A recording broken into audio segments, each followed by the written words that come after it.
Hello అండి. అందరికీ నమస్తే. Welcome back to our channel me crazy భవిష్య. పాప పుట్టిన తర్వాత వచ్చిన ఫస్ట్ ఈవెంట్ అండి ఇది. 11th day event. Normal delivery జరిగిన వాళ్ళకి 7th డే చేస్తారు. సిజేరియన్ వాళ్ళకి ఏంటంటే 11th డే చేస్తారు. అప్పటి వరకు ఏవైనా పాత బట్టలు వేస్తారు. కొంతమంది అయితే బట్టలు కూడా వేయకోకుండా ఏమన్నా క్లోత్స్ అయితే కప్పుతూ ఉంటారు.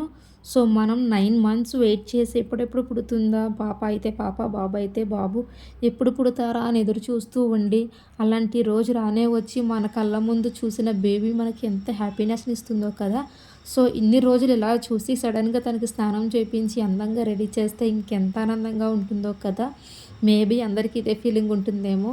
నాకు కూడా అయితే చాలా అంటే చాలా హ్యాపీగా ఉన్నానండి ఇలా చూసిన తర్వాత. 11th డే చాకల వాళ్ళతో స్నానం చేపించుకొని, సూర్యభగవానుడికి దండం పెట్టుకొని, పాపని చేటలో వేసి అయితే దేవుడి దగ్గర పెట్టి దండం పెట్టుకుంటాము. సో, ఆ ఈవెంట్ అయిపోయిన తర్వాత నన్ను కూడా ఒక పిక్ అయితే తీశారండి. నేనెలా ఉన్నానంటే అసలు టూ మచ్ అండి. అసలు ఒక గుర్తు కోసం ఉంటుందని ఒక పిక్ అయితే ఇందులో పెట్టాను. అంత క్లారిటీ అయితే లేదు. సో, లైఫ్ లాంగ్ గుర్తుండాలి కదని అయితే ఇలా అప్‌లోడ్ చేస్తున్నానండి. సో, ఇలాంటి మరిన్ని ఇంట్రెస్టింగ్ వీడియోస్ కోసం అయితే నా ఛానల్‌ని లైక్ చేయండి, షేర్ చేయండి, సబ్స్క్రైబ్ చేయండి. Thank you for watching.